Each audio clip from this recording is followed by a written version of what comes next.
Assalamualaikum warahmatullahi wabarakatuh. Bismillah, alhamdulillah, assalatu wassalamu ala rasulillah Sayyidina wa maulana Muhammad ibn Abdillah la nabiyya ba'dah wa ala alihi wa man tabi'ah minad dunya ilal qiyamah. La haula wa la quwata illa billah, amma ba'du. Lillahi ta'ala al-fatihah. A'udzu billahi minasyaitonir rajim. Bismillahirrahmanirrahim. Alhamdulillahi rabbil alamin. Ar-Rahmanir Rahim. Maliki yaumiddin. Iyyaka na'budu wa iyyaka nasta'in. Ihdinas siratal mustaqim. Siratal ladzina an'amta 'alaihim ghairil maghdubi 'alaihim waladdallin. Amin. Hadirin ma'asyiral muslimin hafizakumullah. Malam ini akan kami bacakan penjelasan tentang cara menerima musibah agar terasa ringan. Namun sebelumnya terlebih dahulu akan kami bacakan ringkasan dalam bab ke-10, yaitu bab sebelumnya. Dalam bab sebelumnya atau bab yang ke-10 itu di dalamnya terdapat setidaknya 8 pokok bahasan. Yang pertama yaitu menjelaskan tentang cara Allah membalas amal soleh yang dilakukan oleh hambanya. Ketika mulut kita oleh Allah dimaukan dan dibisakan meminta dengan berdoa, itu tandanya Allah mau memberi. Ketika kita diizinkan oleh Allah untuk rukuk dan sujud serta amal soleh yang lainnya, itu juga tandanya kalau Allah mau membalas amal soleh kita. Cuma kapan membalasnya, dalam bentuk apa, yaitu sepenuhnya hak prerogatif Allah. Tapi yang jelas pasti dibalas, pasti diberi. Memberinya pada waktu yang tepat, dan yang diberikan adalah sesuatu yang terbaik menurut Allah. Itu yang pertama. Yang kedua, walaupun setiap amal soleh yang kita lakukan Allah telah menyediakan balasannya, tapi motivasi ketika kita beramal soleh adalah jangan sampai karena ingin mendapatkan balasan, sehingga seakan-akan kalau tidak dibalas kemudian kita tidak beramal soleh. Kalau kita masih seperti itu, berarti status kita sama dengan karyawan, hanya mau kerja kalau digaji. Kalau tidak digaji nggak mau kerja. Padahal namanya Allah itu ya, zat yang berhak untuk diibadahi. Ada surga atau tidak, ada neraka atau tidak, ada pahala atau tidak, Allah itu zat yang berhak untuk disembah. Maka ketika kita menyembah, jangan karena ya, ingin mendapatkan imbalan, baik imbalan di dunia maupun imbalan di akhirat. Jadi harusnya ibadah itu dilakukan semata-mata karena memenuhi hak Allah sebagai Tuhan dan memenuhi kewajiban kita sebagai hamba. Syukur-syukur didorong oleh rasa cinta kita kepada Allah. Itu yang kedua.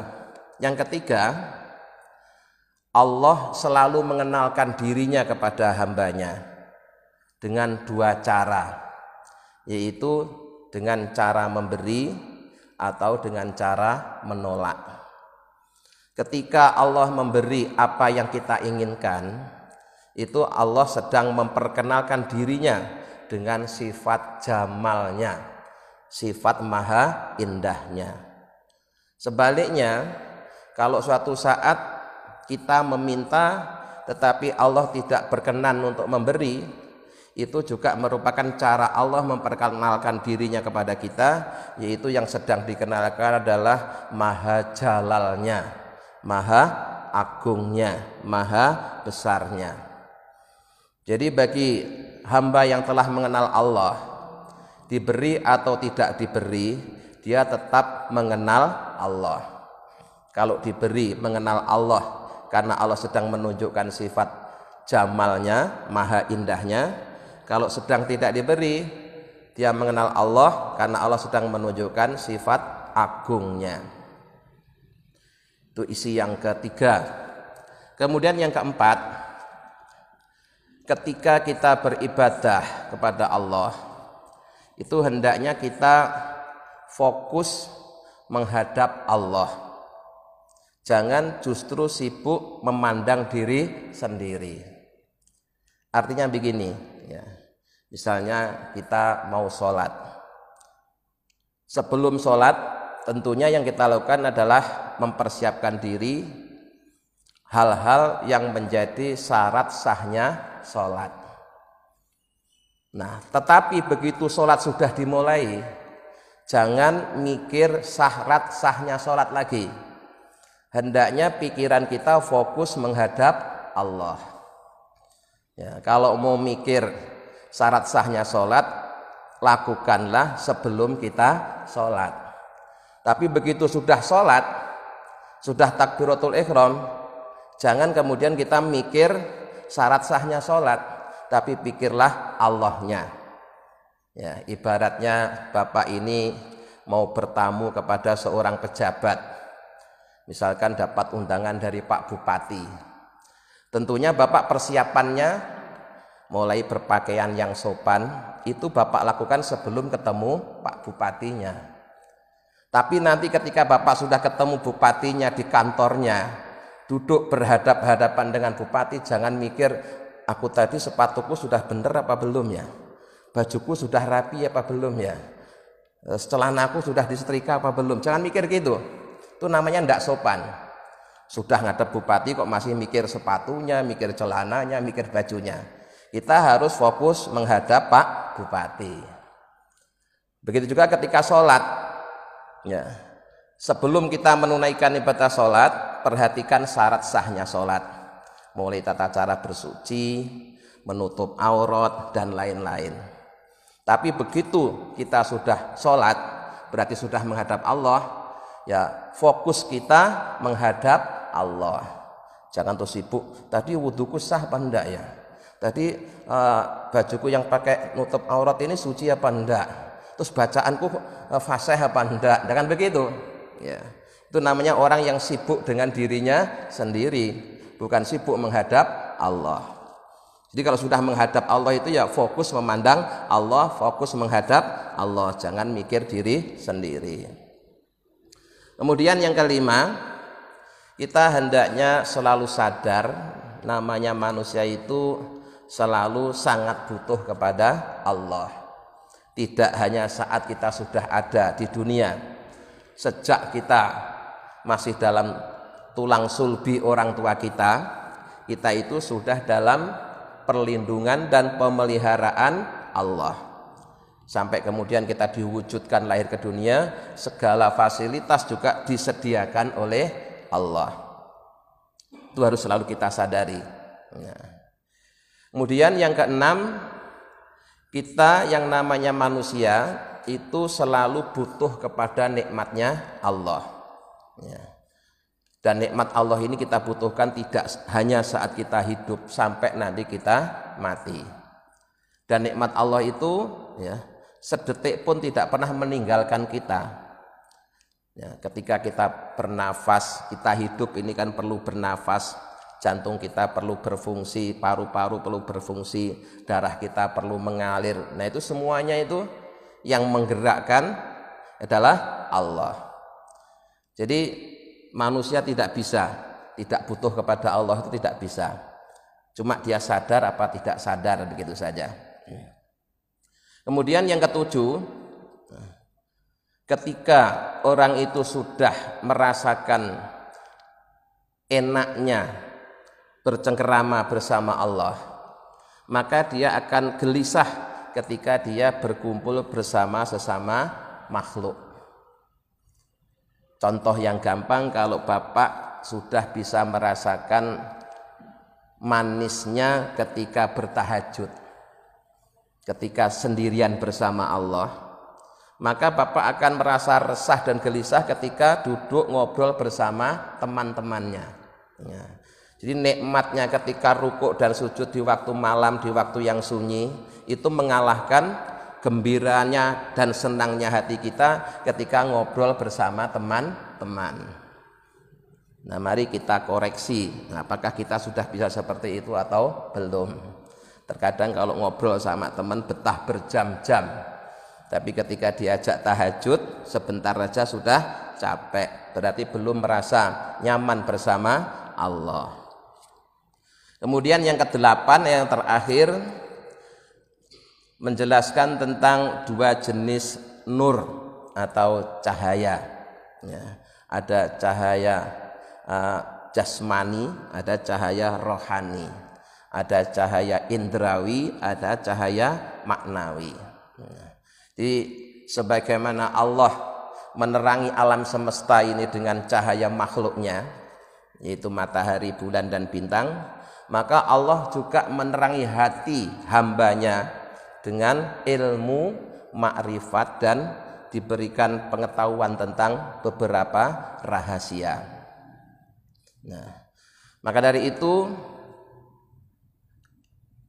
antara cahaya indrawi dengan cahaya maknawi itu lebih kuat cahaya maknawi, karena cahaya indrawi itu bisa tertutup dengan adanya gerhana atau terbenam, sementara cahaya rohani yang Allah pancarkan ke dalam hati kita itu tidak pernah tertutup dan tidak pernah terbenam. Maka banyak terbukti orang-orang yang secara lahiriah mata lahirnya buta, tapi ketika mata hatinya melek, dia masih bisa memberi manfaat yang besar kepada sesama manusia. Itulah ringkasan 8 bahasan yang ada dalam bab ke-10.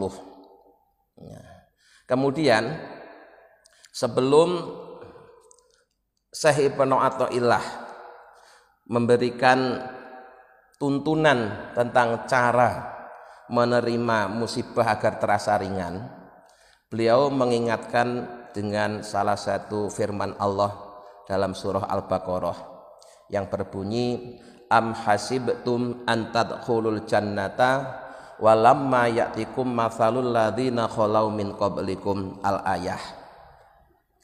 Apakah kalian semua menyangka bahwa kalian akan dimasukkannya ke dalam surga, padahal belum datang kepada kalian ujian atau cobaan sebagaimana yang dialami oleh orang-orang sebelum kalian.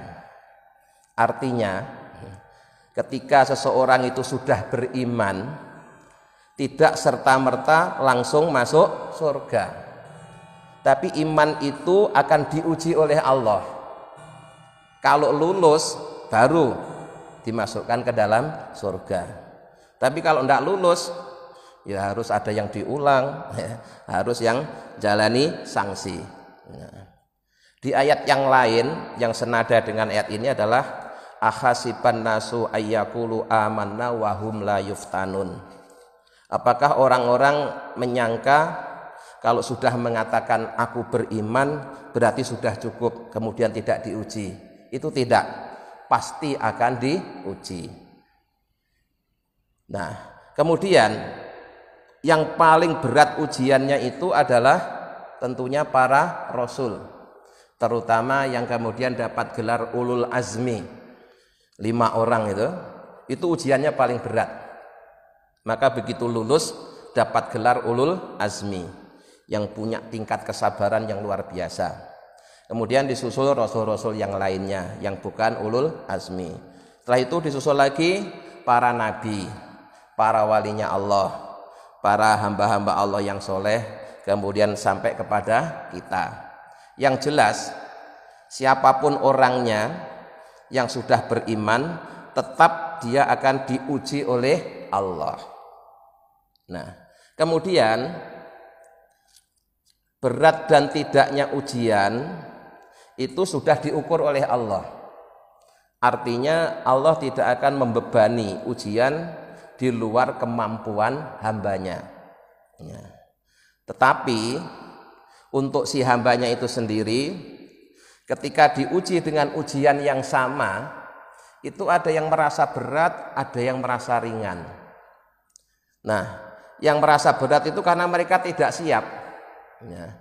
Sebenarnya soalnya yang diujikan itu ya mudah-mudah, tapi karena dia tidak belajar, tidak siap, ujian mendadak, akhirnya dia tidak bisa jawab.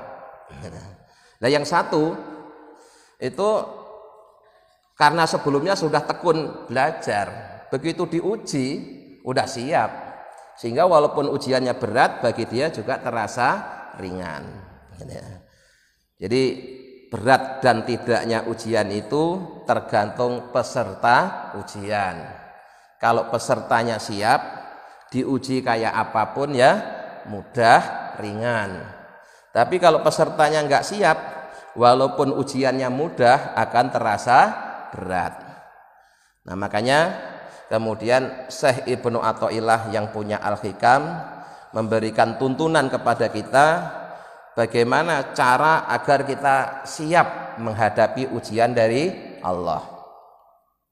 Beliau mengatakan demikian, liyukhaffif alamal bala'i anka ilmuka bi annahu subhanahu huwal mubli laka falladhi wajahatka minhul abdaru huwalladhi awadaka husnal ikhtiyari.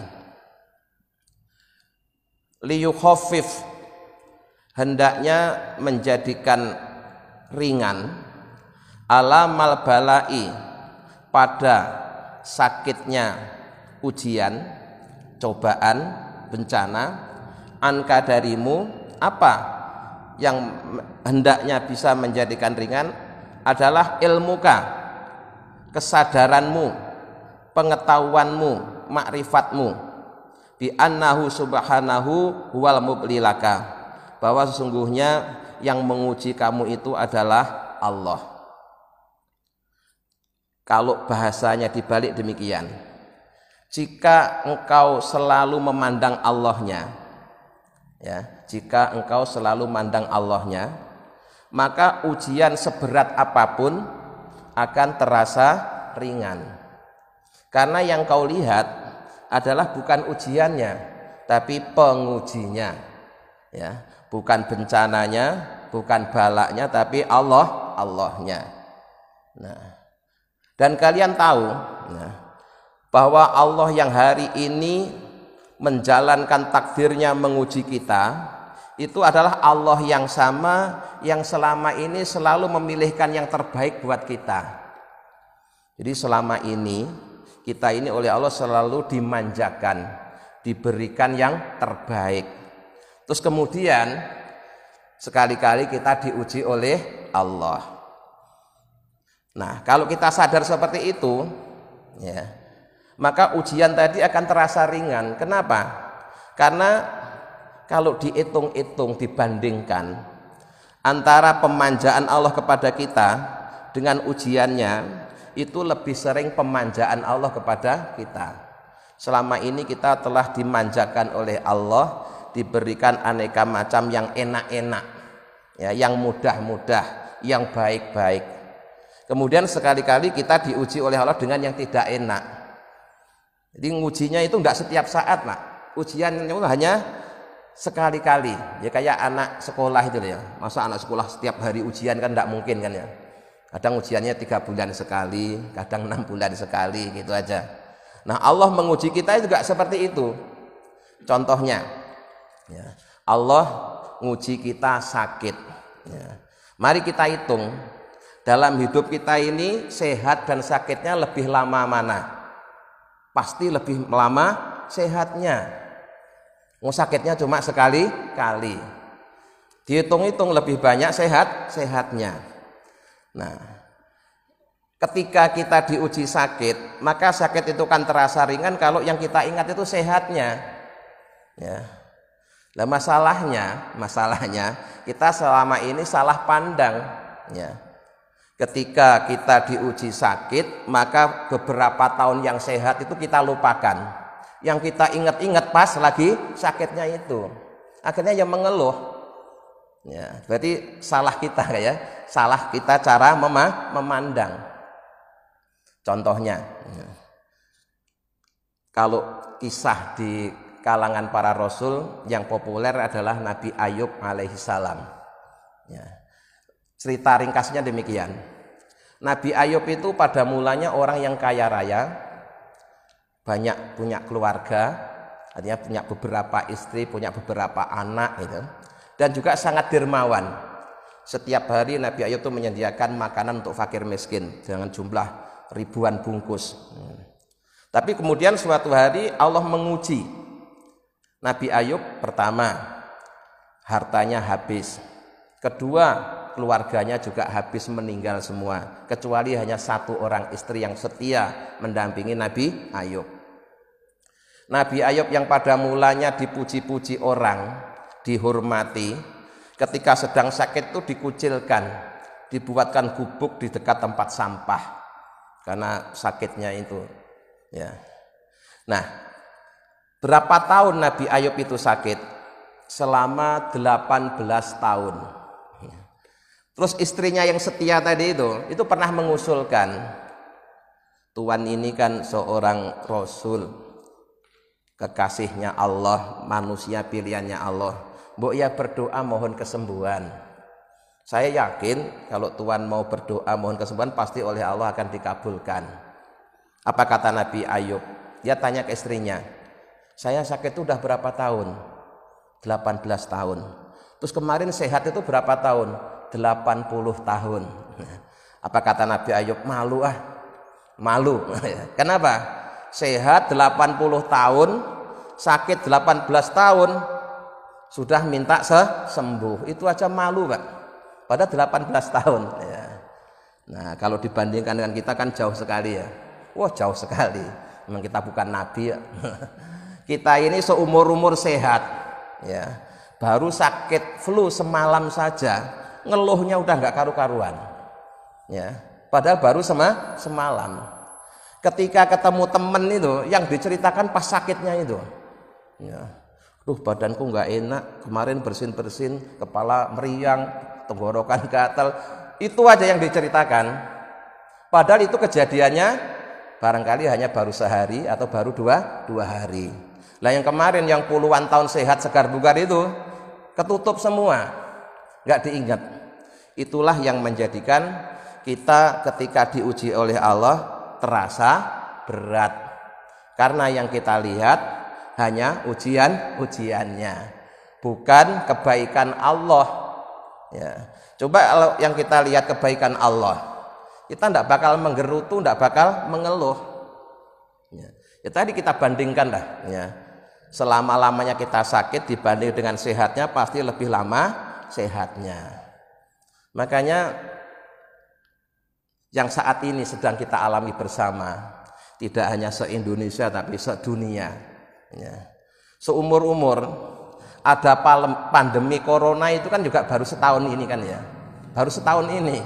Berarti ratusan tahun yang lalu itu tidak pernah ada. Berarti kalau dipikir lebih banyak mana antara ada pandemi dengan yang tidak ada? Jauh lebih banyak yang tidak ada. Tapi kok sudah mengeluh? Ya, sudah mengeluh, sambatnya nggak karu-karuan. Ya. Dan yang sambat bukan hanya orang-orang kecil. Nah, kalau yang sambat orang kecil wajar. Sampai ustadznya sambat, kiainya sambat, ulamatnya sambat, semuanya mengeluh. Padahal baru satu tahun. Ya. Ini harusnya mari ya kajian malam ini kita jadikan bahan introspeksi untuk ngoreksi kualitas iman kita. Ya. Makanya kalau orang itu benar-benar cinta Allah, para walinya Allah, berdoa tolak balak itu malu lah, walaupun ada tuntunan tolak balak, dia malu, nggak mau baca doa itu.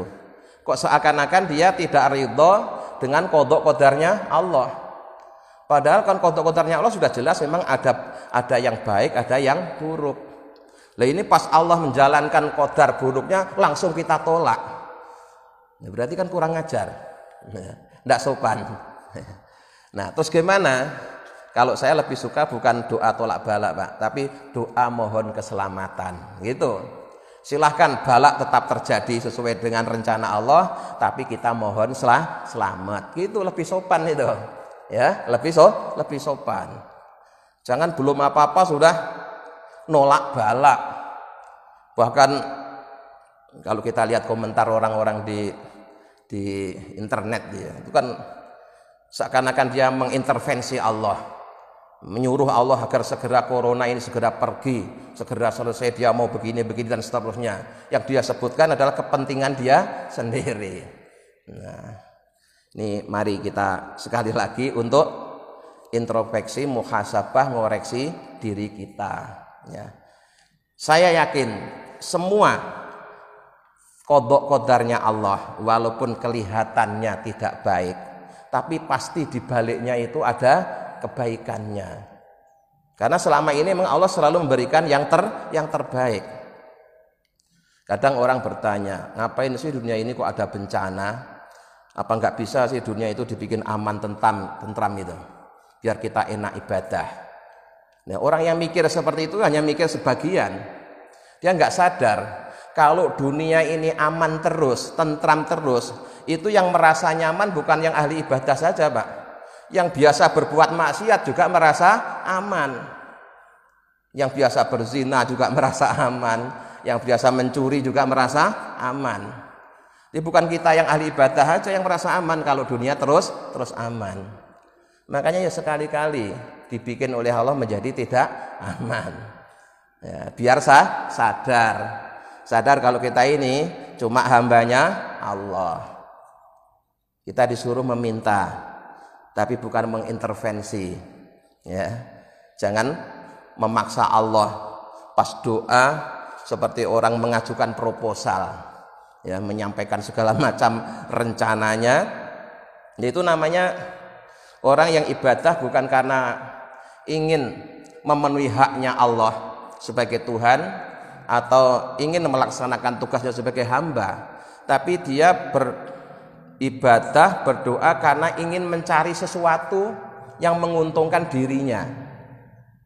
Jadi misalnya dia tahajud, itu motivasi dia tahajud itu bukan karena cinta Allah, bukan karena rindu Allah terus tahajud, tapi karena dia terlilit utang, kepingin utangnya cepat lunas terus melibatkan Allah. Akhirnya dia tahajud itu doanya minta Allah supaya nyaur utangnya. Dia yang utang, Allah yang suruh nyaur. Coba kalau kita renungkan kan kita sering seperti itu. Ya. Ketika kita sholat duha juga begitu kan? Ya. Kita sholat itu dalam rangka kita memenuhi haknya Allah sebagai Tuhan untuk disembah dan kewajiban kita sebagai hamba untuk menyembah, atau karena ingin mencari sesuatu kepada Allah.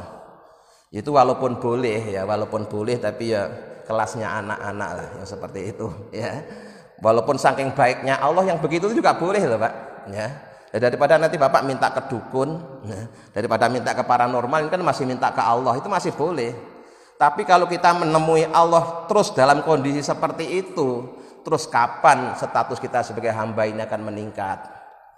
Ya, itulah perlunya kita terus ngaji supaya kita itu tahu diri ya, punya rasa malu kepada Allah. Nah, jadi kita tahajud, usahakan tahajudnya itu karena rindu kepada Allah.